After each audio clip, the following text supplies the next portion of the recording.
अस्सलाम वालेकुम एवरीवन। उम्मीद है कि आप सब लोग बिल्कुल खैरियत से होंगे। अंबर आपकी होस्ट आपके पसंदीदा शो हेल्थ फॉर एवरीवन में, जो आप हर जुमे के दिन सुबह 10 बजे से 12 बजे तक सुनते हैं।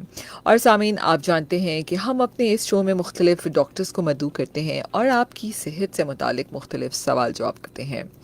ज़िंदगी में सेहतमंद ज़िंदगी तो सभी गुजारते हैं, लेकिन सेहतमंद ज़िंदगी की गुजारने की अहमियत ही बिल्कुल मुख्तलिफ है।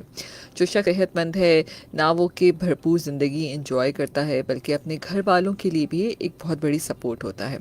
लेकिन आजकल की मसरूफ़ तरीन ज़िंदगी में हम देखते हैं कि लोग अब सेहत का इतना ख्याल नहीं रखते, और उस वक्त उनको याद आता है सेहत का ख्याल रखना जब पानी सर से गुजर चुका होता है। सामीन, हर फ्राइडे वाले दिन हम 10 से 11 डॉक्टर ज़ियाउद्दीन हॉस्पिटल के मुख्तलिफ डॉक्टर्स का शो करते हैं और हमारे साथ डिफरेंट डॉक्टर्स आते हैं। आज हम बहुत ही एक अहम टॉपिक पे बात करेंगे। मौसम भी बदल रहा है, विंटर्स में हम सब दाखिल हो रहे हैं, और बहुत सारे ऐसे वायरल इन्फेक्शंस हम देखते हैं जिससे लोग जिनके लिए लोग तैयार नहीं होते और एकदम उसमें मुब्तला हो जाते हैं। नमूनिया हो गया, अब जैसे हम एम्पायमा की बात करेंगे, और भी बहुत सारे ऐसे इन्फेक्शंस हैं, उनके बारे में भी डिस्कशन करेंगे। इन तमाम इन्फेक्शंस के बारे में बात करने के लिए आज हमारे साथ स्टूडियो में डॉक्टर कामरान खान सुमैलानी मौजूद हैं। He is a consultant chest specialist and interventional pulmonologist from doctor Ziauddin hospital. जी, अस्सलाम वालेकुम डॉक्टर साहब। वालेकुम सलाम। कैसे हैं डॉक्टर साहब आप? I am fine thank you अल्हम्दुलिल्लाह। So much for coming doctor साहब। डॉक्टर साहब, माइक थोड़ा सा अपने पास और करीब कर लीजिएगा। डॉक्टर साहब, जैसे कि आज का हमारा टॉपिक है, मैं चाहूँगी कि सबसे पहले हम नमूनिया के ऊपर बात करते हैं, जो बहुत ही कॉमन है इस वक्त जी पाकिस्तान में। जी तो बच्चे हों या ओल्ड एज एडल्ट्स की बात करें तो उसमें बहुत ज़्यादा भी देखा जाता है। तो मैं चाहूँगी कि नमूनिया क्या होता है, इसके बारे में अगर आसान लफ्ज़े में हमारे सामीन के लिए आप बता सकें। अच्छा, नमूनिया एक ग्रीक वर्ड है जो नमूनिया मींस लंग की डिजीज़ेस, लंग को ही कहते हैं नमूनिक उसमें। तो जितने लंग के डिजीज़ हैं, जो इन्फेक्शंस हैं, जो फेफड़ों के जो इन्फेक्शंस हैं जिसमें सोजिश हो जाती है और इन्फेक्शन हो जाते हैं, दैट्स कॉल्ड नमूनिया। तो और इसके जो है ना डिफरेंट इकसाम हैं मुख्तलिफ़ किस्म के। ठीक है। और अगर मैं इसके कॉजेज़ पे कहूँ तो कॉजेज़ में जैसे वजूहात हैं, इसमें एक कुछ जैसे बैक्टीरियल नमूनिया है जो बैक्टीरिया से होता है, जिसमें हमें एंटीबायोटिक्स देने होते हैं। उसके अलावा वायरल नमूनियाज़ हैं, जैसे आजकल कराची में वायरल नमूनियाज़ बहुत ज़्यादा फैले हुए हैं। वायरल नमूनियाज़ में जो हमारे यहाँ पिछले कुछ अरसे में जो पैंडेमिक गुजरा है, कोविड नमूनिया का, कोविड है, इसी तरह से फ़्लू जो हर साल बिल्कुल। कॉमन ही रहता है, इसकी वजह से नमूनियाज़ हो जाते हैं, वो वायरल नमूनियाज़ में। और इसी तरह से फिर फंगल नमूनियाज़ हैं। तो ये डिफरेंट किस्म के जो कॉजेज़ हैं, जो ऑर्गेनिजम्स हैं, वो नमूनिया कराते हैं, जो फेफड़े के इन्फेक्शंस करते हैं। तो ये मतलब ज़्यादातर किन लोगों को होने के चांसेस होते हैं? किसी को भी हो सकते हैं या? अच्छा, अगर किसी के होने पे अगर हम इसको फिर दोबारा मुख्तलिफ उसमें डिवाइड करें, तो फिर एक हम कहते हैं कम्युनिटी एक्वायर्ड नमूनिया। वो नमूनिया जो कम्युनिटी में एक दूसरे से लोगों को क्योंकि ज़्यादातर इसके एयरबॉर्न होते हैं, जो सांस के ज़रिए फैलते हैं, तो ज़्यादातर नमूनिया उसकी वजह से, चाहे वायरल हों या बैक्टीरियल में भी काफ़ी सारे हैं। तो वो फिर कम्युनिटी एक्वायर्ड नमूनिया हम इसको एक अगर क्लासिफाई करते हैं। इसी तरह से हॉस्पिटल एक्वायर्ड नमूनियाज़ होते हैं, वो मरीज़ जो हस्पताल में दाखिल होते हैं, किसी भी वजह से दाखिल हों, तो हस्पताल की वजह से जो उनको इन्फेक्शन हो जाता है फेफड़ों का, तो उसको हम फिर हॉस्पिटल एक्वायर्ड नमूनिया कहते हैं। वो ड्यूरिंग अस्पताल एडमिशन या अस्पताल से 24 घंटे 48 घंटे डिस्चार्ज होने के बाद भी इनको इन्फेक्शन हो जाए, तो हम उसको उसी उसमें करते हैं। इसी तरह से जो लोग वेंटिलेटर पे होते हैं, तो फिर हम कहते हैं वेंटिलेटरी एक्वायर्ड नमूनिया, जो उनको इन्फेक्शन वहाँ उन मशीनों से, जो अस्पताल में जो मशीन होते हैं आईसीयूज़ में, उनसे लग जाता है। तो इस तरह से फिर ये जो लोगों को में नमूनिया या इन्फेक्शन होता है, तो इस तरह से कैटेगराइज करते हैं इनको। सही। डॉक्टर साहब, कुछ कॉल्स भी साथ साथ आती है हमारी, तो जी हम उनको भी शामिल जी करते जी जाएंगे। बिल्कुल। जी, अस्सलाम वालेकुम।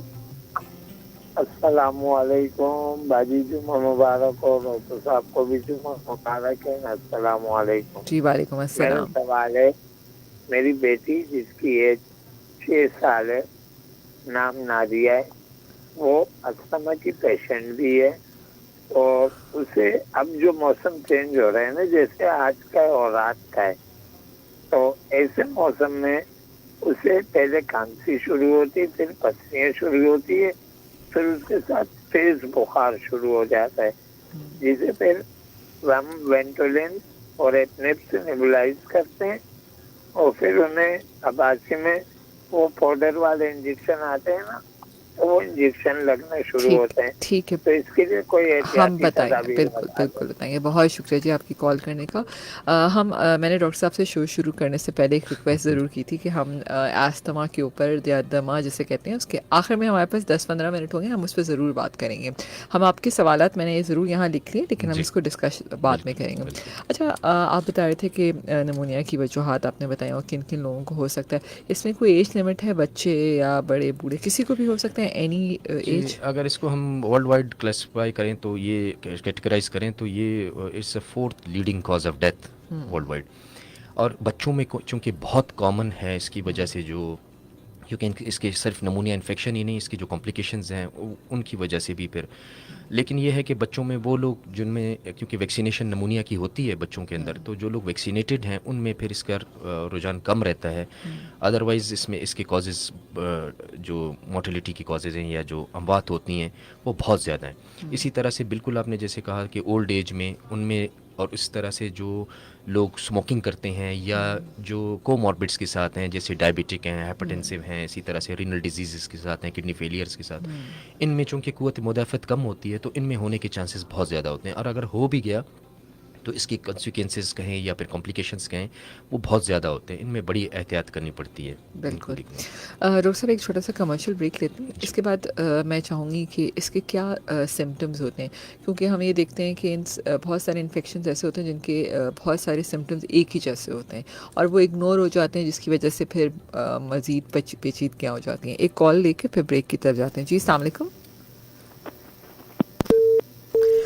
कॉल डिस्कनेक्ट हो गई। सामीन एक छोटा सा ब्रेक लेते हैं। डॉक्टर कामरान खान सुमैलानी आज हमारे साथ मौजूद हैं, consultant chest specialist and interventional pulmonologist from doctor Ziauddin hospital. हमारे साथ ही रहिए, ब्रेक के बाद वापस आते हैं। Stay tune with us.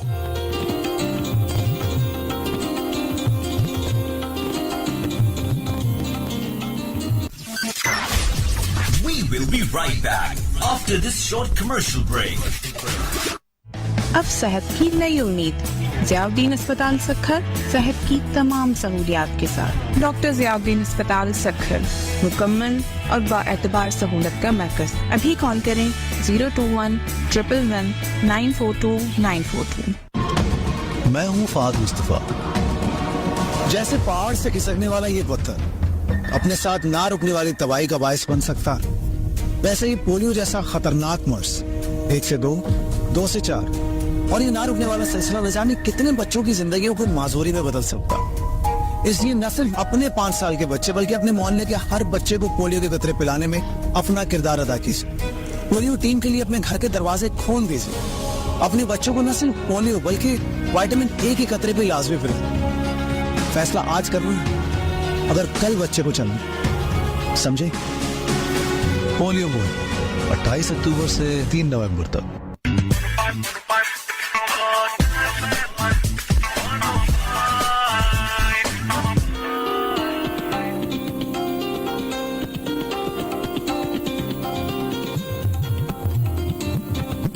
सामीन अंबर आपकी होस्ट, आपके पसंदीदा शो हेल्थ फॉर एवरीवन। इस वक्त आप हमें हॉट एफएम 105 के स्टूडियो से लाइव सुन रहे हैं और इस वक्त आप हमें फेसबुक पेज पे भी लाइव देख सकते हैं www.fb.com/hotfm105 के ऊपर। और अगर आप कोई सवाल करना चाहते हैं कॉल कर सकते हैं 021-111-000-105 के ऊपर। मैसेज भेजना चाहें तो अपने मोबाइल के मैसेज ऑप्शन पे जाइए, हॉट लिखिए, स्पेस दीजिए, पैगाम लिखिए और 8881 पे भेज दीजिए। डॉक्टर कामरान खान सुमैलानी आज हमारे साथ मौजूद है स्टूडियो में, consultant chest specialist and interventional pulmonologist from doctor Ziauddin hospital. नमूनिया के ऊपर बात कर रहे थे और ब्रेक से पहले डॉक्टर साहब मैं आपसे पूछना चाह रही थी कि इसके क्या सिम्टम्स होते हैं। एक कॉल भी होल्ड पर है, वो भी ले लेते हैं। जी अस्सलाम वालेकुम।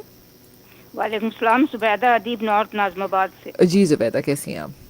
बस अल्लाह का शुक्र है, आप भी माशाल्लाह आप अच्छे प्रोग्राम लेकर आती हैं, तो बहुत कोशिश करती हूँ कि मैं आपके प्रोग्राम में ना करूँ।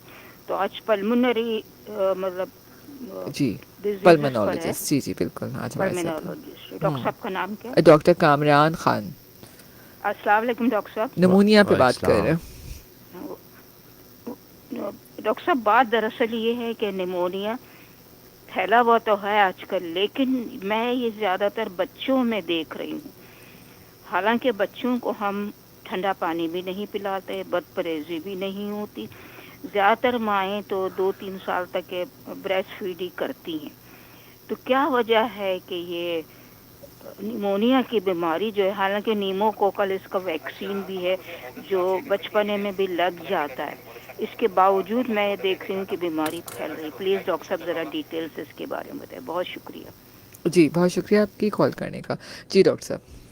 अच्छा, ये बिल्कुल इन्होंने ठीक कहा कि बच्चों में बहुत कॉमन है, और बच्चों में चूँकि अगर देखा जाए बच्चों में भी ऐसा नहीं है कि हर बच्चे देखें, बच्चों के जो ओरल इनटेक है, कोई हेल्दी फूड्स हों, अगर इनमें भी चीज़ें ऐसी होती हैं कि वो नहीं लेते हों, या वैक्सीनेटेड, जैसे मैंने शुरू में ही कहा, वैक्सीनेटेड, या खुदा न खास्ता ऐसे बच्चे जिनमें कोई ना कोई एलर्जी के सिम्टम्स या कोई कंजेनिटल कोई एबनॉर्मलिटीज़ या कुछ और प्री मैच्योर जो बच्चे होते हैं, उनमें बहुत ज़्यादा ख़तरा होता है नमूनिया होने का और फिर इसके कॉम्प्लिकेशंस का भी। और वैक्सीनेशन पे फिर मैं दोबारा कहूँगा कि जो बच्चे वैक्सीनेटेड होते हैं वो बहुत उस तक बचे रहते हैं इसके इवन नमूनिया से, और अगर खुदा न खास्ता हो भी जाए तो उसकी सिविरिटी से भी। ये किस उम्र में हो जाती है ये नमूनिया? बचपन में, मतलब जो वैक्सीनेशन तो बहुत सारी हैं, चूँकि पैदा होते ही जो BCG वैक्सीन एक तो TB के लिए लग जाती है, उसके बाद फिर इसके 4 to 6 वीक्स में बाकी वैक्सीनेशन आ जाती हैं। उसमें अब तो हेपेटाइटिस B भी ऐड कर दिया है, तो निमोकोकल में ये जो वैक्सीन है तो ये भी हो जाती है। तो वो लोग जो वैक्सीनेशन नहीं करवाते उनमें फिर इसकी सिविरिटी और फिर मोर्टेलिटी बहुत ज़्यादा है। और फिर वही जैसे मैंने कहा कि डाइट इनटेक, फूड, ये सारी चीज़ें बच्चों में जो है ये भी बहुत ज़रूरी है कि हेल्दी होने चाहिए ताकि उसकी इम्यूनिटी डेवलप हो। बिल्कुल। अच्छा, हम सिम्टम्स की बात करें थे डॉक्टर साहब कि क्या ऐसे सिम्टम्स होते हैं जिनसे पता चलता है? जी, नमूनिया में ऐसा है कि एक तो तेज़ बुखार इसके साथ ही स्टार्ट होता है, और कई मरतबा इसके साथ फिर खांसी शुरू हो जाती है। खांसी ज़्यादातर खुश्क होती है, लेकिन बलगमी भी हो सकती है। और कभी कभार रस्टी स्पूटम हम कहते हैं कि जैसे रस्ट की तरह का इसका स्पूटम होता है। कुछ लोग उसको ब्लड समझते हैं, लेकिन वो ब्लड नहीं होता।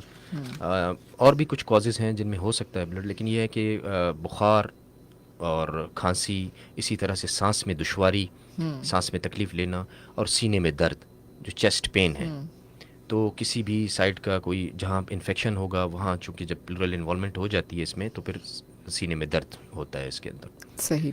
अच्छा डॉक्टर साहब, हम जब कहते हैं कि फ्लूइड जो है ना बहुत ज़्यादा भर गया है तो निमोनिया के अंदर, यानी चेस्ट कंजेशन हो गया है, तो इससे क्या मुराद करेंगे? अच्छा, चेस्ट कंजेशन में और फ्लूइड में थोड़ा सा डिफरेंस है। थोड़ा नहीं बल्कि अगर हम देखा जाए कि चेस्ट कंजेशन लंग पैरेन्कामा के अंदर कोई हम कहते हैं कि कोई सोजिश हो गई और चेस्ट कंजेस्टेड हो गया। लेकिन जो फ्लूइड की आप बात कर रही हैं, फ्लूइड ये है कि अगर नमूनिया को हम प्रॉपरली ट्रीट ना करें, उसके जो भी कॉजेज़ हैं उसमें एंटीबायोटिक्स का इस्तेमाल या उसकी ड्यूरेशन, डोज ये प्रॉपरली ना दी जाए, या पार्शली ट्रीट किया जाए उसको, या ट्रीट ही ना किया जाए, तो उससे ये हो जाता है कि जहाँ पे इन्फ्लेमेशन, सोजिश हुई है, ये प्रोसेस ही ऐसा है बॉडी के अंदर कि वहाँ आसपास में फिर पानी जमा होना शुरू, हम जैसे कहते हैं कि पीप बनना शुरू करता है। तो इसीलिए पहले पानी बनता है, वो पीप की तरह का ही होता है, इसका इनिशियल स्टेज होता है। फिर आहिस्ता आहिस्ता वो जब बढ़ जाता है तो फिर बस कर सही। देता है। अच्छा डॉक्टर साहब, ये बताइएगा कि जब निमोनिया होता है तो इसको ट्रीट कर, मतलब कोई इमरजेंसी होती है इसमें, फ़ौरन हॉस्पिटल जाना चाहिए, या हम इसको किस तरह ट्रीट करेंगे? क्योंकि लोग बहुत दफ़ा हमने ये देखा है कि लोग उस सिचुएशन में हॉस्पिटल पहुंचते हैं जब बिल्कुल इमरजेंसी हो चुकी होती है, एडमिट करना पड़ता है, सांस लेने में दुश्वारी होना शुरू हो जाती है, तो किस पॉइंट पे हमें फ़ौरन डॉक्टर्स को दिखा देना चाहिए? देखें, ये चूँकि सिम्टम्स बुखार से शुरू होते हैं। अच्छा, बुखार के साथ कोई गला ख़राब होना या कोई और चीज़ें, क्योंकि वहाँ से होके उसके बाद भी कई मरतबा लंग इन्वॉल्वमेंट्स हो जाती हैं।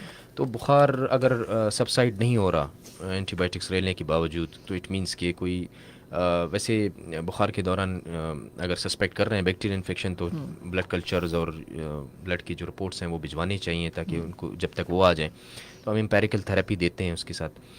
तो अगर बुखार सबसाइड नहीं हो रहा, खांसी बढ़ रही है, और इसी तरह से सांस में दुश्वारी हो रही है, क्योंकि सांस में दुश्वारी और सीने का दर्द, ये सब चीज़ें जब ज़्यादा हो रही हैं, तो इट मीन्स कि आपको फ़ौरन हॉस्पिटल फ़ौरन जाना चाहिए। अदरवाइज़ तो कई लोग एक दो चीज़ें हैं जो कई लोग खुद सेल्फ मेडिकेशंस कर रहे होते हैं, कोई एंटीबायोटिक्स खुद से ले रहे थे, जो कि एक बहुत ही ख़तरनाक चीज़ है। अगर वो कोई आसपास में कोई डॉक्टर के पास विज़िट कर रहे हैं और देर मतलब उनको लग रहा है कि उससे कोई अफाका नहीं हो रहा, तो फिर फ़ौरन जाके अपना चेस्ट एक्सरे और बाकी ब्लड के टेस्ट करवाने चाहिए, या किसी भी स्पेशलिस्ट को दिखा देना चाहिए। बिल्कुल। कॉल लेते हैं जी। अस्सलाम वालेकुम। हेलो। अच्छा डॉक्टर साहब ये बताइएगा, बहुत सारे लोगों को मैंने ये भी देखा है कि आजकल तो आपको पता है बिल्कुल एडवांस टेक्नोलॉजी का दौर है, लोगों ने घरों पे ही स्टीमर्स और नेबुलाइजिंग मशीन ये सब घर पे ही रखी होती हैं। तो बहुत दफ़ा लोग निमोनिया हो गया, इन तमाम चीज़ों और ऐसे बहुत सारे इन्फेक्शन जो चेस्ट से रिलेटेड है, नेबुलाइजेशन ख़ुद घर से करना शुरू कर देते हैं। तो इसके बारे में मैं थोड़ा सा आगाही देना चाहूँगी कि ज़ाहिर है इन सब चीज़ों से कनेक्टेड है ये ट्रीटमेंट, जैसे आपने कहा कि सेल्फ मेडिकेशन हम करना शुरू कर जी देते जी हैं, जी। तो इसकी क्या अहमियत है नेबुलाइजेशन की? अच्छा, नेबुलाइजेशन में जो आम दवाइयाँ इस्तेमाल होती हैं वो उसका इन्फेक्शन से कोई ताल्लुक नहीं है। वो सांस के जो नालियाँ हैं उनको खोलने के लिए होती हैं। वो ज़्यादातर दमे और सांस के जो बाकी वो हैं अमराज हैं उनके लिए इस्तेमाल होता है। इसका इन्फेक्शन से कोई ताल्लुक नहीं। बहुत कम ऐसा होता है हम कुछ नेबुलाइज फॉर्म में कुछ एंटीबायोटिक्स दिलवाते हैं, लेकिन वो कुछ सिचुएशंस में, ऐसे नमूनिया के लिए इस तरह से नहीं। तो वो जो नेबुलाइजेशन होती है वो भी अगर ऐसा नहीं है कि हमेशा ही किसी को इस्तेमाल करना चाहिए। एसओएस बेस पे या कभी कभार ऐसा होता है कि लोग जो है ना इस्तेमाल नहीं कर पाते, मतलब कोई इमरजेंसी की सिचुएशन में ऐसा यूज़ कर लिया। अदरवाइज़ इसको कोई आदत नहीं बनाना चाहिए, ना इसको खुद लेना चाहिए, क्योंकि इसकी जगह अगर कोई एज़मेटिक पेशेंट है, क्योंकि इसका इस्तेमाल ज़्यादा अस्थमा में होता है, दमे में, तो उससे बेहतर है कि वो अपना इन्हेलर इस्तेमाल कर लें। सही बात। इन्हेलर के फ़वाइद अच्छे हैं, इन्हेलर कंट्रोल भी रखता है और नेक्स्ट एक्सर्बेशन से क्विक एक्शन भी हो उस जाता वक्त रिलीफ भी करता है बिल्कुल। तो उसका अच्छा है, अनटिल अनलेस कोई ऐसी सिचुएशन ना हो जाए कि इन्हेलर नहीं ले पाए, तो फिर इसका नेबुलाइजर्स का एक इस्तेमाल कॉल करें। लेते हैं जी। अस्सलाम वालेकुम। अस्सलाम वालेकुम। मैं फराह बात कर रही हूँ कुरंगी से। जी फरा। अस्सलाम वालेकुम डॉक्टर साहब। वालेकुम अस्सलाम। डॉक्टर साहब मेरी कज़न है, वो 32 एज की। हेलो, आपकी आवाज़ गायब हो गई, आई थिंक डिस्कनेक्ट हो गई है।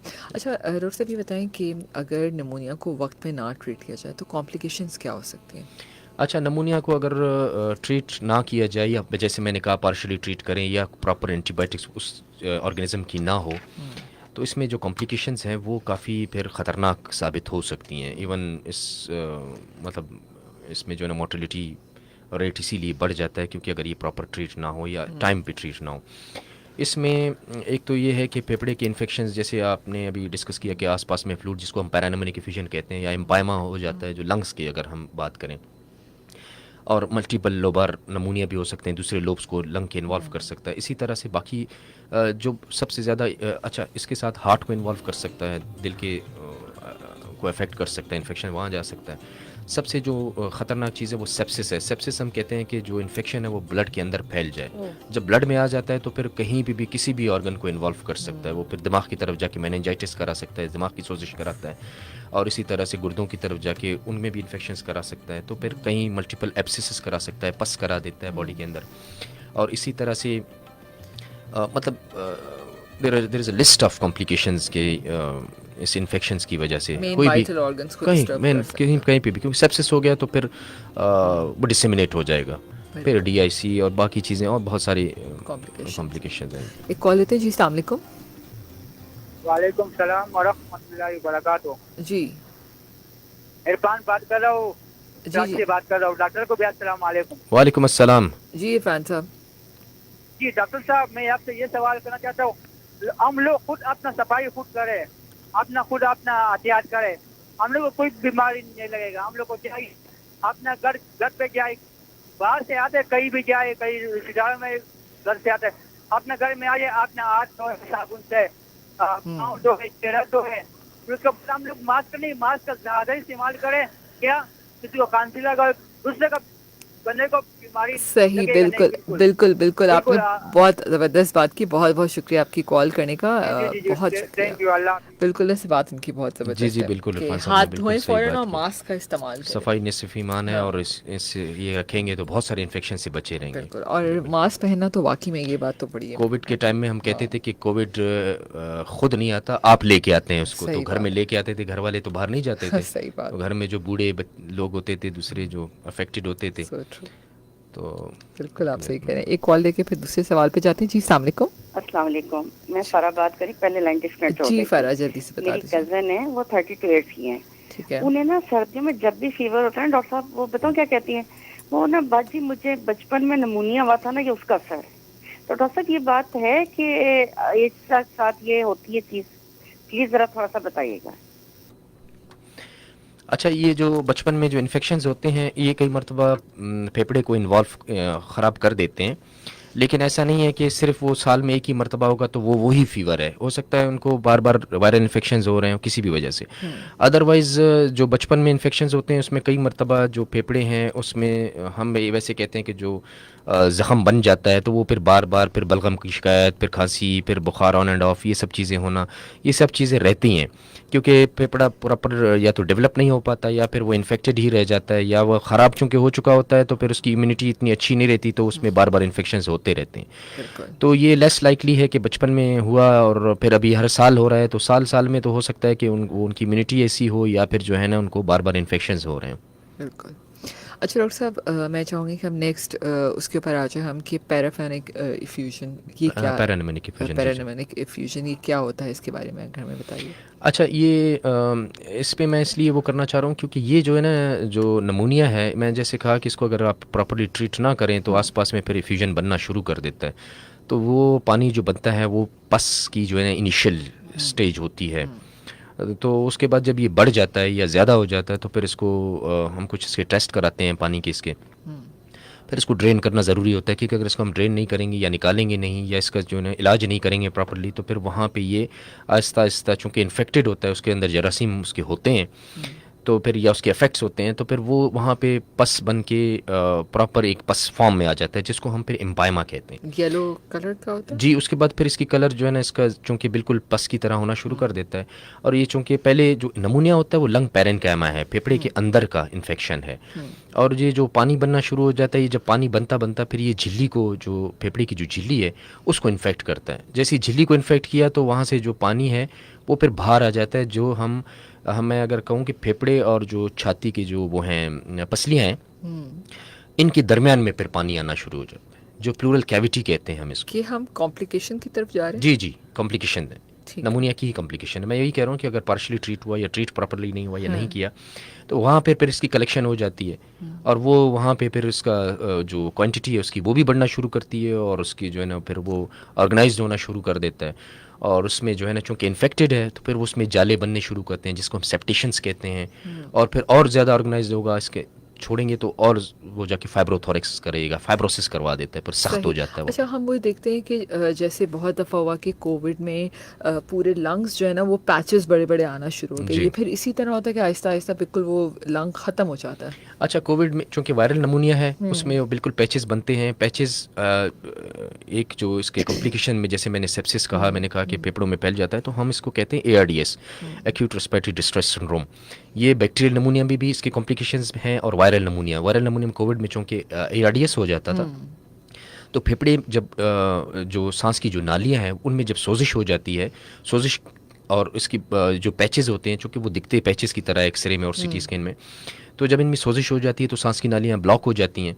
जब ब्लॉक होती हैं तो फिर ऑक्सीजन फेफड़े बना नहीं पाते, तो इसलिए फिर ARDS में ऑक्सीजन ड्रॉप करना शुरू करते हैं। जैसे एक कॉम्प्लिकेशन में नमूनिया के सांस रेस्पिरेटरी फेलियर जिसको हम कहते हैं, सांस नहीं ले पाता पेशेंट, तो इसलिए फिर हमें फिर सांस की ऑक्सीजन देने पड़ते हैं। इवन कोविड में या वैसी बैक्टीरियल नमूने में जब ARDS हो जाता है तो फेफड़े जब काम छोड़ देते हैं तो फिर हम इनको वेंटिलेटर पे डाल देते हैं ताकि फिर मसनूई सांस की मशीनें हैं उससे इनको सांस दिया जाए, क्योंकि फेफड़े बिल्कुल नाकारा हो चुके होते हैं उस वक्त, तो उनको थोड़ा सा टाइम देना होता है जब तक वो हील हो जाए। सही। अच्छा डॉक्टर साहब, एक छोटा सा ब्रेक लेते हैं, फिर ये बताइएगा कि ये डायग्नोज कैसे होता है, कौन से टेस्ट होते हैं और कैसे आपको पता चलता है, ठीक है। और जैसे आपने बताया कि इसमें बायोप्सी या ये भी कोई चीज़ होती है और आपने कहा इसमें पानी निकाला भी जाता है, तो उसका क्या प्रोसीजर होता है, किस तरह वो किया जाता है। हमारे साथ छोटा सा ब्रेक हम लेते हैं और सामीन हमारे साथ डॉक्टर कामरान खान सुमेलानी मौजूद हैं, consultant chest specialist and interventional pulmonologist. Stay tuned with us.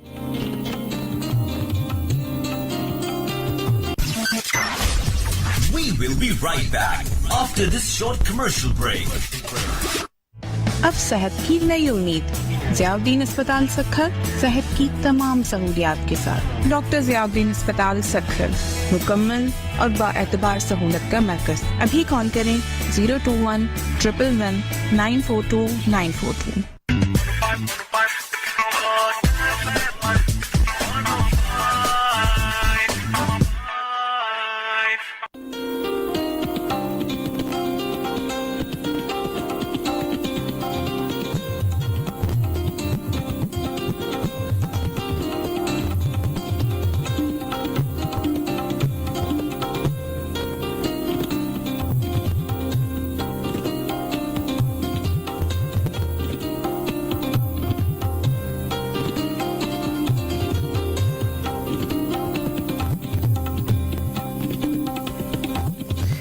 सामीन अंबर आपकी होस्ट आपके पसंदीदा शो हेल्थ फॉर एवरीवन में।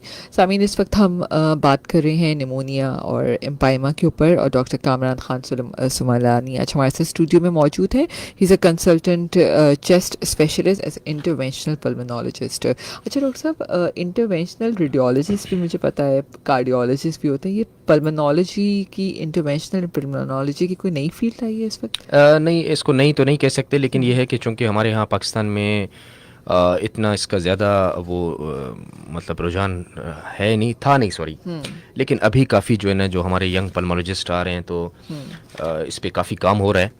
तो आई होप कि इंशाल्लाह यहाँ हमारे जो लोग हैं इनके लिए काफ़ी फ़ायदेमंद होंगी अगर इसमें मज़ीद और ज़्यादा जितनी डेवलपमेंट्स होंगी, जितना जो है ना चीज़ें अपडेट होंगी इंशाल्लाह। सही। अच्छा, हम डायग्नोस्टिक चीज़ों की तरफ बात कर रहे थे कि पैरानिमोनिक इफ्यूजन में डायग्नोस कैसे किया जाता है?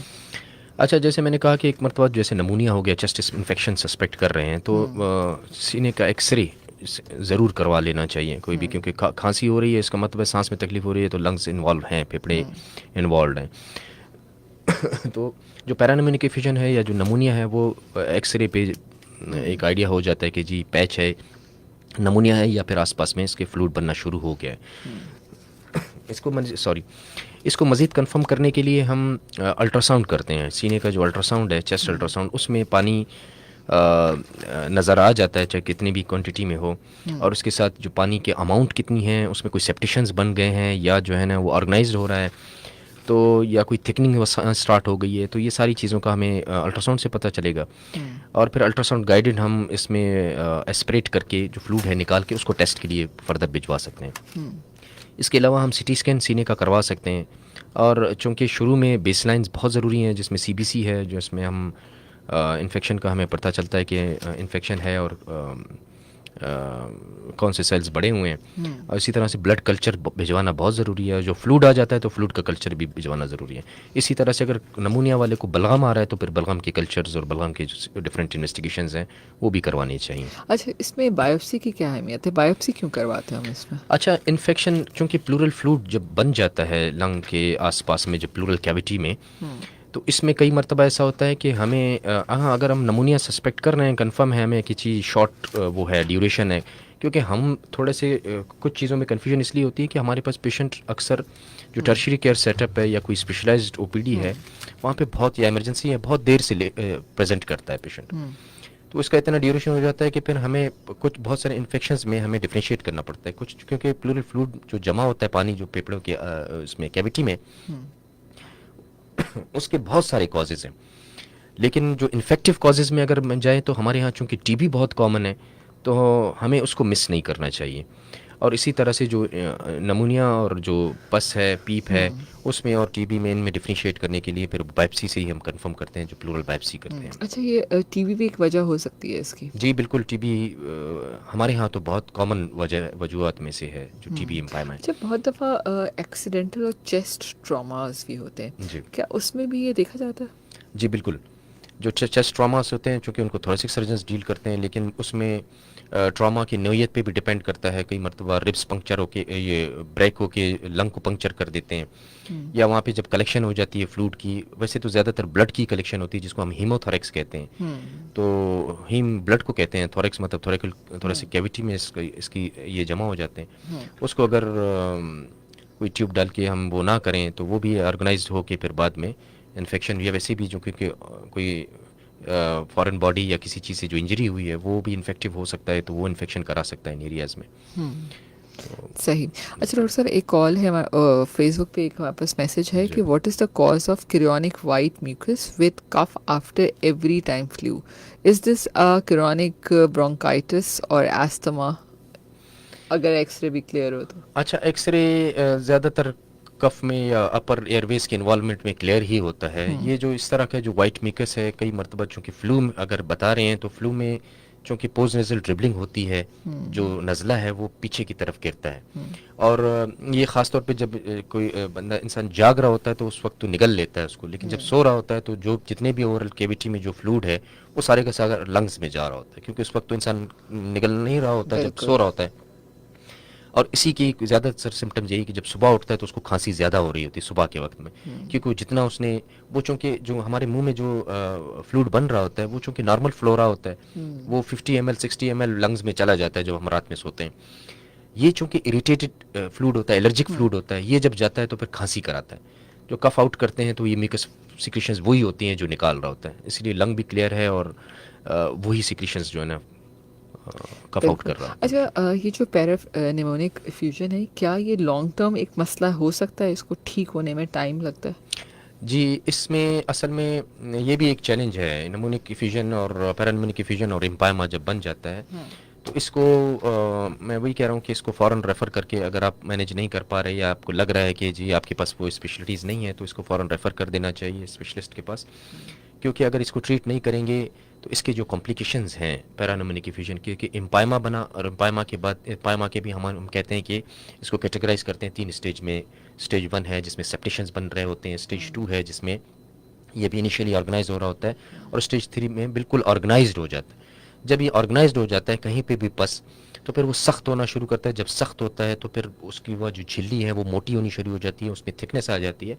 तो चूँकि जो लंग है वो बिल्कुल स्मूथ मसल है, मतलब सॉफ्ट सा, तो उसको अपनी तरफ जो चेस्ट के वो वॉल है उसको सबको अपनी तरफ, क्योंकि फाइब्रोसिस हो जाती है, फाइब्रोथोरेक्स हम उसको कहते हैं, तो पूरा का पूरा चेस्ट वॉल डिप्रेस होना शुरू कर देता है। तो लंग का साइज़ भी छोटा हो जाता है, उस चेस्ट वॉल, इवन जो सिमेट्री है चेस्ट की वो भी डिफरेंट हो जाती है, कि वो बिल्कुल चेस्ट दब जाता है वहाँ पे फाइब्रोसिस की वजह से।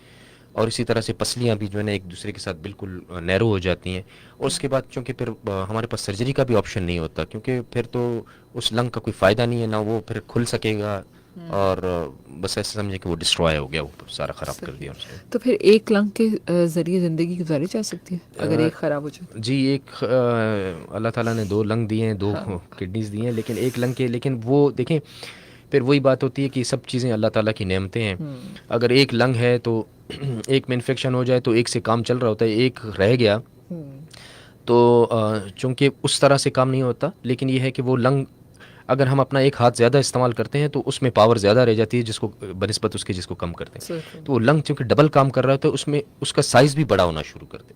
अच्छा, वो मतलब वो एक अलग वो है, क्योंकि वो उस पर लोड ज़्यादा आ जाता है।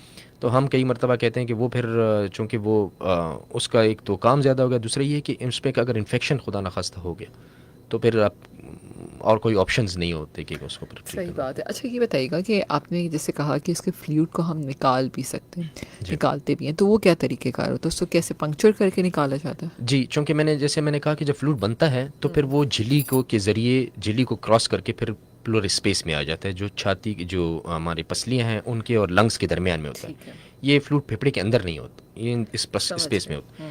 तो फिर हम जब अल्ट्रासाउंड गाइडेड, वैसे हमेशा अल्ट्रासाउंड यूज़ करना चाहिए, तो अल्ट्रासाउंड गाइडेड हम देखते हैं कि स्पेसेस जो रिब्स के जो स्पेसेस, जो पसलियों के दरमियान जो गैप है, वहाँ से हम कोई नीडल डाल के वहाँ से उस एरिया को सुन करके नीडल डाल के और उसको एस्पिरेट कर देते हैं कि जब वहाँ फ्लूइड हमें नज़र आता है तो उसको टेस्ट के लिए भिजवा सकते हैं, और फर्दर उसको अगर इंटरवेंशन करना हो तो फिर हम वहीं से इंटरवेंशंस भी कर सकते हैं। अच्छा, ये बताइए डॉक्टर साहब कि ये तमाम जो प्रॉब्लम्स हैं, इन्फेक्शंस है, इसमें फिजियोथेरेपिस्ट की क्या अहमियत आती है?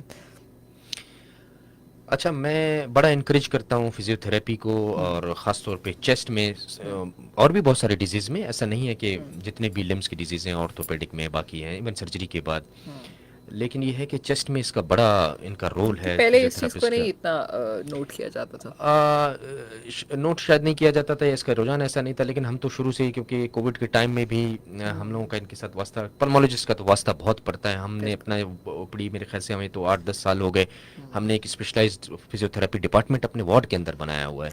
अगर मैं उसके लिए कहूँ तो उसमें यह है कि हम जो फिजियोथेरेपिस्ट है, क्योंकि कफ, कई लोग ऐसा होता है कि कफ इन्फेक्टेड कफ हो जाता है, जो बलगम है उसमें इन्फेक्शन हो जाता है, ख़ासतौर पे जैसे नमूनिया है, उसके बाद कोई लंग एब्सेस हो गया, या किसी वजह से फेफड़े के अंदर कोई जो इन्फेक्शंस हैं, उसको प्रॉपर कफ आउट, कई लोग हैं वो बलगम को बाहर नहीं निकाल पाते।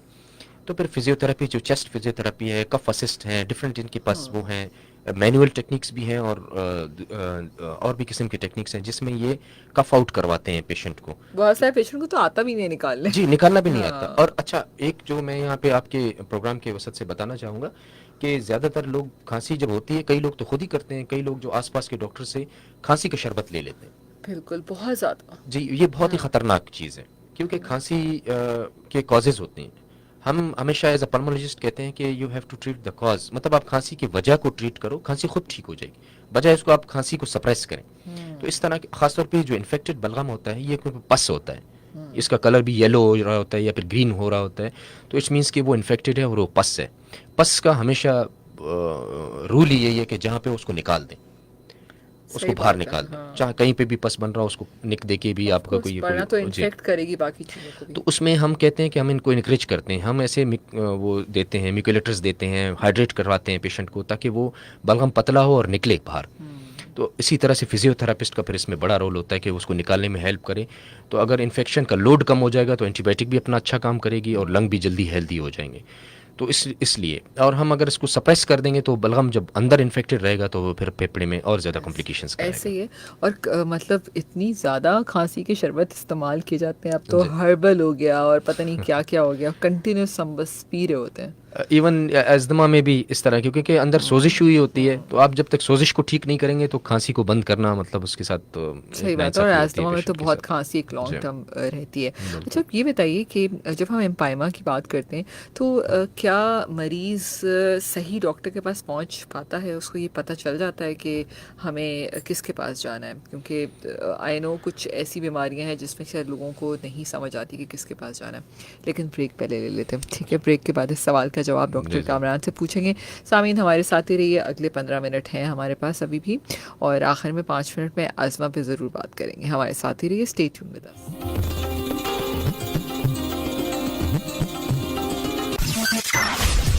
We will be right back after this short commercial break. अब सेहत की नई उम्मीद, ज़ियाउद्दीन अस्पताल सक्खर, सेहत की तमाम सहूलियात के साथ। डॉक्टर ज़ियाउद्दीन अस्पताल सक्खर, मुकम्मल और बाएतबार सहूलत का मरकज़। अभी कॉल करें 021 111 942 942।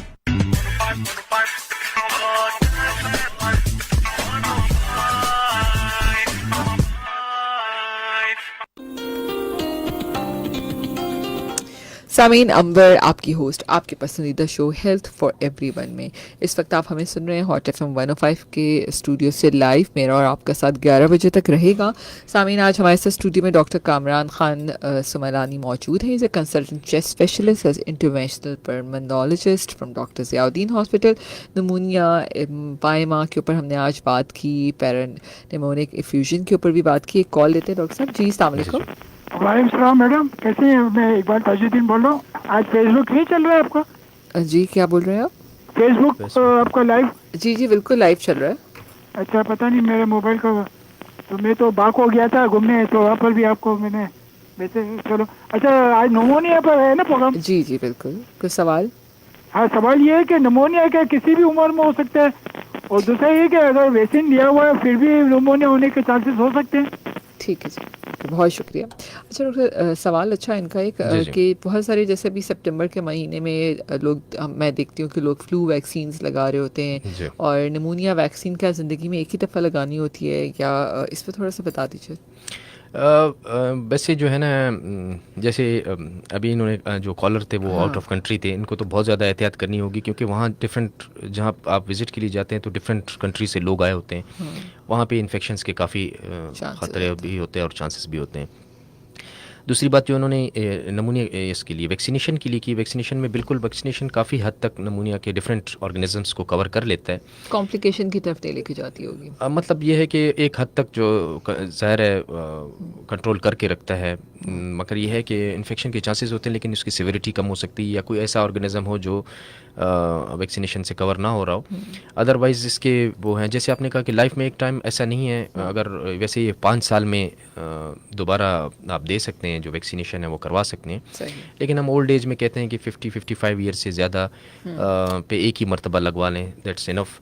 और ख़ास तौर पे वो लोग जो कोमॉर्बिड्स के साथ हैं, जो उनको ज़रूर लगवाना चाहिए। वो लोग जिनको बार बार इन्फेक्शंस होते हैं और उनको एंटीबायोटिक्स का इस्तेमाल ज़्यादा करना पड़ता है, flu is something else. Flu ये है कि अगर किसी को वायरल इन्फेक्शंस हो रहे हैं और कोई एलर्जिक हैं तो उनको ज़रूर साल में एक मरतबा फ्लू की वैक्सीनेशन करानी चाहिए और 5 साल में नमूनिया की वैक्सीनेशन। तो नमूनिया जो कोमॉर्बिड्स ख़ास तौर पे जो जैसे मैंने कहा कि लंग किसी के ख़राब हैं, ब्रोंकिक्टिसिस हो गया या टीबी ने लंग को ख़राब कर दिया था, पोस्ट टीबी ब्रोंकिक्टिसिस, पोस्ट इन्फेक्शन ब्रोंकिक्टिसिस, तो उनको जिसमें तो ज़रूर सांस कराना ये फेफड़े जी ख़राब हो चुके होते हैं, उनमें ज़ख़म बने होते हैं, उसमें बलगम आता रहता है, वो इन्फेक्टिव होता रहता है बार बार।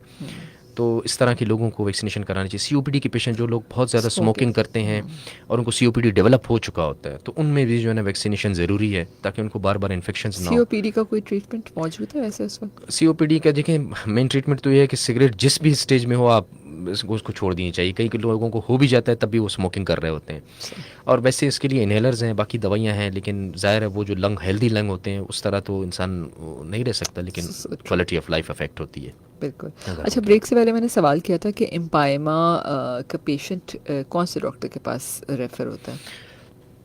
अच्छा, बड़ा अच्छा सवाल आपने किया और मैं ये सवाल का जवाब जो है ना सिर्फ पेशेंट लोगों के लिए बल्कि मैं डॉक्टर्स के लिए, इवन जो हमारे जूनियर पल्मोलॉजिस्ट हैं या हमारे फिजिशियंस हैं या जनरल प्रैक्टिशनर्स हैं, उन सब के लिए ये देना चाहता हूँ कि जब आपको लगे कि नमूनिया ट्रीट नहीं हो पाया और इन्फेक्शन हो गया और पस बन गया तो इसको इस टाइम में आप ना बहुत सारी चीज़ें जो देखनी होती हैं हमें। जैसे हम अल्ट्रासाउंड करवाते हैं, अगर अल्ट्रासाउंड में फ्लूइड आ रहा है, आपने टेस्ट करवा दिया उसका कि वो अगर पस बन गया है तो फिर तो चेस्ट ट्यूब हम या कोई जो है ना ड्रेन या इंडवेलिंग कैथेटर डाल के उसको ड्रेन कर लेते हैं। लेकिन अगर आपको लग रहा हो कि वो ऑर्गेनाइज्ड हो चुका है, उसमें सेप्टिशंस बन चुके हैं, तो उसमें चेस्ट ट्यूब का कोई फ़ायदा नहीं होता। लोग उसमें चेस्ट ट्यूब डाल देते हैं और कई अरसे तक वो चेस्ट ट्यूब पड़ी रहती है, उसको ड्रेन नहीं करता। क्योंकि जब जाले बनते हैं, एक जाला बन गया है, एक सेप्टा बन गया है, वहाँ जो जितनी कलेक्शन है वो उसको तो ड्रेन कर लेगा। 100 ml था, 200 ml था, 500 ml था, उसके अपोजिट साइड पे जो फ्लूइड पड़ा होगा, तो जब तक हम इसमें इंटरवेंशन करके वो सेप्टिशंस हटाएंगे नहीं तो हम उसको कम्प्लीटली ड्रेन नहीं कर सकते। फिर चेस्ट ट्यूब लोग डाल तो देते हैं, वो डाल के एक फॉरेन बॉडी है वो अंदर पड़ी रहती है, वो और ज़्यादा उसको ऑर्गेनाइज करना शुरू करता है, उसको और ज़्यादा जल्दी सेप्टिशंस बनना शुरू हो जाते हैं। वो इतनी कॉम्प्लिकेशंस हो जाती हैं तो फिर उसके बाद या तो इंटरवेंशनल पल्मोलॉजी का इसमें रोल आ जाता है या फिर अगर उससे भी क्रॉस कर गया तो फिर सर्जरी है। अदरवाइज सर्जरी में भी अफाका नहीं हो सकता अगर उससे भी ज़्यादा लेट हो जाए। So true. डॉक्टर साहब, ये हमारी कुछ ऐसी रह तो नहीं कि इस टॉपिक से रिलेटेड मैं थोड़ा आज़मा पे बात करना चाह रही थी। मैं इसमें एम्पायमा पे चूँकि आपने जैसे रेफरल की बात की, मैं एक चीज़ यहाँ आपके प्रोग्राम की तवज्जुह से बताना चाहता हूँ कि जो कि जैसे मैंने इंटरवेंशन की बात की और क्योंकि मेरी स्पेशलिटी भी है, तो इंटरवेंशन में ये जो हम एज ए पल्मोलॉजिस्ट, जैसे आपने कहा इंटरवेंशनल रेडियोलॉजिस्ट हैं, बाकी हैं, तो एज इंटरवेंशनल पल्मोलॉजिस्ट हम मेडिकल थोरैकोस्कोपी कहते हैं, प्लूरोस्कोपी या मेडिकल थोरैकोस्कोपी। इसमें हम एक कैमरे के ज़रिए जहाँ से लोग ट्यूब डालते हैं, हम वहाँ वही उसी तरह से सुन करके बग़ैर बेहोशी के उस एरिया को सुन करके हम एक कैमरा डालते हैं और अंदर जाके जितने सेप्टा हैं, सेप्टिशंस हैं, उनको भी ब्रेक कर लेते हैं, उस फ्लूइड को भी सक्शन करके क्लियर कर लेते हैं और अंदर नॉर्मल स्लाइन से और डिफरेंट दवाइयों से उसको वॉश भी कर लेते हैं ताकि वो स्ट्राइल हो जाए कैविटी एक छोटे से होल के जरिए। जी, उसी में जहाँ से हमारा कैमरा जा रहा है। और अच्छा, हमारा जो फोर्सेप है वो कैमरे के अंदर से ही जाता है, उसको भी अलग से कहीं से होल करके डालने की ज़रूरत नहीं होती। तो इस सेप्टिशंस भी ब्रेक कर लेते हैं और फिर उसको जब कैविटी क्लियर हो जाती है और ड्यूरिंग जब हम जाते हैं तो फिर हम बायोप्सी भी ले लेते हैं ताकि हमें कॉज का भी वो, और उसके बाद फिर हम वही उसी जगह पे जहाँ से हमने कैमरा डाला है वहाँ उसी साइज़ के मुताबिक कोई ट्यूब या हम छोटी सी कोई ट्यूब डाल के और वापस आ जाते हैं। फिर वो लंग चूँकि अपनी जगह पे वापस आ जाता है, उसमें हम वॉश भी करते रहते हैं उसको बाद में उस ट्यूब से, उसको एक अंडर वाटर सी बॉटल के साथ अटैच कर देते हैं। तो ये सेम वही प्रोसीजर जैसा हो जाता है जैसे लोग चेस्ट ट्यूब डाल के और फिर फंस जाते हैं। मतलब वो चेस्ट ट्यूब डालने के लिए क्या सर्जरी करते हैं? नहीं, सिर्फ वो भी इसी तरह से सुन करके चेस्ट ट्यूब डाल देते हैं ताकि उस पस को निकाला जाए जो बन गया है। और उसको वो ट्यूब जो अंदर छोड़ देते हैं फिर क्या? उसको भी कुछ दिन तक छोड़ देते हैं। लेकिन जैसे मैं कह रहा हूँ ना कि वो एक ब्लाइंड प्रोसीजर है, आपने डाल दिया, आपको नहीं पता हुआ, ऑर्गेनाइज्ड हो चुका है, सेप्टिशंस बने। ये जो मेडिकल थोरैकोस्कोपी है ये ज़ियाउद्दीन क्लिफ्टन ब्रांच जो है इसमें हमने स्टार्ट किया है। तो जेपीएमसी में हो रहा है ये? जी, जेपीएमसी में भी होता है, लेकिन ज़ियाउद्दीन में अभी ये 2 महीने से हमने स्टार्ट किया हुआ है, तो आई थिंक यहाँ ये तो बहुत अच्छा प्रोसीजर है। ये देखिए, इसमें ये होता है कि आप एक तो सर्जरी से बच जाते हैं। सर्जरी में चूंकि सर्जरी भी 2 किस्म के होते हैं, एक तो वेट्स होता है, वीडियो असिस्टेड थोरेकोस्कोपी होती है, उसमें भी जनरल एनेस्थीसिया दिया जाता है, कंप्लीटली बेहोश किया जाता है, बेहोशी के अपने नुकसान आते हैं। या ओपन थोरेकोटमी कई लोगों में की जाती है, जिसमें पसलियाँ काट के और फिर उसको क्लियर किया जाता है। वो एक आगे जाके फिर ऑर्गेनाइज जब हो जाए तो फिर अदरवाइज जो स्टेज 1 है और स्टेज 2 है जो एम्पायमा का, उसमें इस मेडिकल थोरेकोस्कोपी का बड़ा अच्छा रोल है। और ये हम डे केयर में करते हैं, इसमें मरीज को दाखिल करने की ज़रूरत नहीं होती। और उसी वक्त और माइनर ओटी में भी हो सकता है, इसको मेजर ऑपरेशन थिएटर में भी करने की ज़रूरत नहीं होती। अच्छा। तो प्रोसीजर तकरीबन अगर मैं अपने हिसाब से देखूं तो वो चेस्ट ट्यूब जितना ही है, लेकिन चूंकि हमें वहाँ स्क्रीन लगे होते हैं, हम और उसको देख भी फौरन रहते उसी हैं, वक्त ही सब कुछ उसी clear हो वक्त सब जाए। चीज़ें हो जाती हैं, अंदर हम देख रहे होते हैं। कई मरतबा जो थिक फ्लूइड्स होते हैं हम सेक्शन करके उसको अलग से निकाल भी देते हैं और पूरी कैविटी को क्लियर कर देते हैं, साफ भी हो जाता है। उसमें दवाई और नॉर्मल सलाइन से वॉश करते हैं तो स्ट्राइल भी हो और जाता है, फिर इन्फेक्शन कुछ भी थोड़े क्लियर से ही टाइम में मरीज बहुत बेहतर फील करने जी लगता होगा। थोड़े, बल्कि उसी वक्त ही उसमें काफ़ी चेंजेस आ जाती हैं, क्योंकि जितना एक 1.5 लीटर पस पड़ा होता है उसको हम जब एक ही मरतबा निकाल देते हैं, सेप्टेशंस भी हट जाते हैं, अंदर जब वॉश भी कर देते हैं तो बड़ा लोड इन्फेक्शन का उससे कम हो जाता है। क्योंकि ये फिर पस चूंकि होता है तो फिर ये कहीं पे भी फैल भी सकता है, उसको बीमार भी रखता है, बुखार भी रहता है उनको। जबरदस्त। आई और थिंक ये तो उसमें- बहुत ही अच्छी एक ट्रीटमेंट जी बिल्कुल, ये इंटरवेंशन हमारे पास पाकिस्तान में अभी तो अल्हम्दुलिल्लाह काफ़ी वो है, लेकिन हमने जब स्टार्ट किया था तो काफ़ी लोगों को हमने तो इससे एक फ़ायदा भी हुआ है। तो मैं यही आपके प्रोग्राम से वो करना चाहता हूँ कि बजाय अगर एक स्टेज होता है, मतलब स्टेज 1 स्टेज 2 तक जल्दी अगर रेफ़र कर दें तो फिर ये होगा कि पेशेंट सर्जरी से एटलीस्ट बच जाएगा ऑपरेशन होने से। बिल्कुल बिल्कुल, आप सही कह रहे हैं। अच्छा, आखिर में कुछ सवालात हैं कि what is the difference between allergic cough and non allergic cough? अच्छा, सेम जैसे नाम से ही है, एलर्जिक मतलब ये है कि किसी चीज़ कोई बंदे लोग जो एलर्जिक होते हैं, चूँकि एलर्जिक वो लोग होते हैं जिनकी सांस की नालियाँ हसास होती हैं, हाइपर रिस्पॉन्सिव होते हैं। वो किसी भी एक्सपोजर से जो एलर्जन होता है जैसे ही इनहेल किया तो वो जाके जो है ना फिर कफ करवाता है और ये सारे सिम्टम्स सोजिश हो जाती है। सही। अच्छा डॉक्टर साहब, हमारे पास 2-3 मिनट है। मैं चाहूँगी आखिर में अस्थमा के जो मरीज़ हैं, बहुत सवालात इधर जी, भी जी, आ वो रहे हैं सवालात थे, उनकी। बिल्कुल। अब ये मौसम ऐसा आ रहा है, जैसे कॉल भी बिल्कुल, थी, तो बिल्कुल। मैं चाहूँगी कि जो दमे के मरीज़ हैं उनको एहतियाती तदाबीर क्या करनी चाहिए कि वो उनको ज़्यादा कोई दौरा ना पड़े दमा का? अच्छा, दमे के बिल्कुल आप सही कह रही हैं। अभी वायरल इन्फेक्शंस भी बहुत हैं और ये मौसम चूँकि चेंज हो रहा है, जो चेंज हो रहा होता मौसम होता है वो अस्थमा वालों के लिए बड़ा ही ख़राब मौसम होता है कि दिन में गर्मी और रात में ठंड हो जाए। ऐसे तो अस्थमा वालों को देखिए, अस्थमा है ये एक तो एपिसोडिक डिजीज़ है। दूसरा ये होता है कि इसके अटैक होने में कोई ट्रिगरिंग फैक्टर्स चाहिए होते हैं। एपिसोडिक इसलिए क्योंकि ये दरमियान में 3-3 4-4 महीने तक कोई सिम्टम्स नहीं होते पेशेंट को, और यही एक वजह होती है जिसकी वजह से लोग अपने इनहेलर्स छोड़ देते हैं। वो समझते हैं हम तो ठीक है, फिर हम क्यों बिल्कुल। इस्तेमाल करें। ट्रिगरिंग फैक्टर मतलब ये है कि हर वो चीज़ जिससे उनको प्रॉब्लम हो रही है, अगर कोई लोग एलर्जिक है किसी चीज़ से, क्योंकि allergic asthma is something else, और बाकी तो एलर्जी का एक्सपोजर हुआ, ट्रिगर किया और उसको अटैक हुआ। और इसी तरह से कोई वायरल, जैसे आजकल वायरल इन्फेक्शन ज़्यादा है, तो अगर वायरस जो फ्लू की वैक्सीनेशन जैसे आजकल सितंबर अक्टूबर में हमारे आती है, तो अगर कोई बार बार इनको इस तरह के सिम्टम्स हो रहे हैं तो फिर वो भी एक ट्रिगरिंग फैक्टर है, उसमें अस्थमा के अटैक्स हो सकते हैं। और तीसरी चीज़ जो है ना, वैक्सीनेटेड नहीं होते, अच्छा इनहेलर का अपना इस्तेमाल छोड़ देते हैं, या फिर ऑन एंड ऑफ अपनी मर्जी से दवाइयाँ ले रहे होते हैं, ओरल मेडिकेशंस अपनी मर्जी से ले रहे होते हैं, सेल्फ मेडिकेशंस करते हैं, या फिर जाके इमरजेंसी में इंजेक्शंस लगवा लिए, नेबुलाइज करवा दिए, वापस आ गए। तो जो कंट्रोलर मेडिसिन हैं जिसमें इनहेलर्स खास तौर पे हैं, वो अपने छोड़ देते हैं इस दौरान। इनके लिए फिर बड़ा ख़तरनाक हो जाता है। और एक जो चीज़ है जिस पे थोड़ा सा मुश्किल हो जाता है कंट्रोल करना, वो सीजनल वेरिएशन है। जो मौसम बदल रहा है, चेंज हो रहा है, उसमें एहतियात ज़रूरी है। तो इनमें एहतियात करेंगे तो। और एक और चीज़ जो मैं मिस करता हूँ हमेशा, अपने जो हमारे जो कराची के लोग हैं, चूँकि स्पाइसी फूड जो है ना बहुत सारे लोगों को पसंद होता है, तो हमसे एक सवाल पूछा जाता है बिरयानी। मैं ये कहता हूँ कि ये ना हो कि बिरयानी जो बनाने वाले लोग हैं वो डॉक्टर्स के जो है दुश्मन हो जाए। मैं हमेशा ये कहता हूँ कि भाई बिरयानी खाने में कोई हर्ज नहीं है, बिरयानी आप बिल्कुल खाएं, स्पाइसी ना खाएं। क्योंकि स्पाइसी से मुराद ये है कि जब गैस्ट्रिक अपसेट होता है, जब गर्ड होता है, ये भी कॉमन जो अस्थमा के ट्रिगरिंग फैक्टर्स हैं उनमें एक कॉमन फैक्टर है। तो स्पाइसी फ्रूट का इस्तेमाल करना, और फिर जैसे हम कहते हैं ठंडी खट्टी चीज़ें ना लें, जो गला ख़राब हो जाएगा, ये नज़ला ज़ुकाम होगा तो फिर इससे आपको प्रॉब्लम हो सकती है। तो इसी तरह स्पाइसी फूड की वजह से हम कहते हैं वरना वो जो पेशेंट हमारे पास आता है वो ऑलरेडी केले भी बंद कर चुका होता है और बिरयानी कई अरसे से नहीं खा रहा होता। हाँ नहीं ऐसा ना करें, लेकिन बिरयानी खाएं, लेकिन डॉक्टर साहब चटपटी बिरयानी ना हो, और वो भी आलू के साथ, तो फिर तो अच्छी नहीं लगती है। Thank you so much doctor साहब। आखिर में एक और सवाल जल्दी से मैं पूछ लेती हूँ कि निमोनिया क्या किसी भी उम्र में हो सकता है? जी बिल्कुल, नमूनिया जैसे जिक्र हुआ कि इसमें बच्चों में इसके अमवात दुनिया में बहुत ज़्यादा हैं।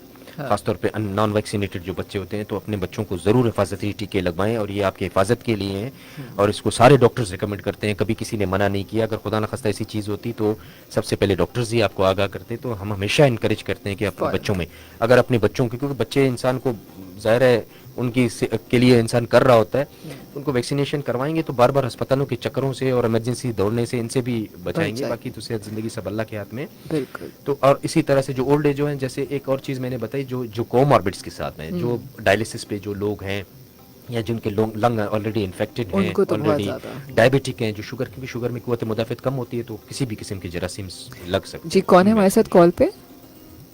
बहुत बहुत शुक्रिया, बहुत बहुत शुक्रिया, बहुत बहुत शुक्रिया। अल्लाह हाफिज। अल्लाह हाफिज़ जी, बहुत बहुत शुक्रिया जी आपका भी। आपने कॉल की, ये आई थिंक वही थे जिनको अस्थमा के बारे में आपने बताया डिटेल में।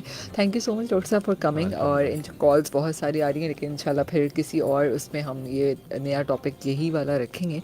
कैसा लगा आपको शो पे आके? रेडियो की इंपॉर्टेंस पे कुछ कहेंगे? हाँ नहीं, बहुत ज़बरदस्त शो था आपका और बहुत अच्छे सवालात थे। मैंने तो बड़ा इन्जॉय किया इन सवालात को। ये वो सवालात हैं जो रोज़ाना हमारे पास क्लिनिक्स में पेशेंट्स पूछते रहते हैं, और उनको अवेयरनेस के लिए आपने बड़ा अच्छा सेशन रखा है, ताकि इन लोगों को, और जो उन्होंने खासतौर पे जो कॉलर्स थे उनका बड़ा शुक्रिया, उन्होंने जो सवालात किए और बड़े अच्छे वैलिड सवालात किए जो वो फेस कर रहे हैं उसमें। बिल्कुल, थैंक यू।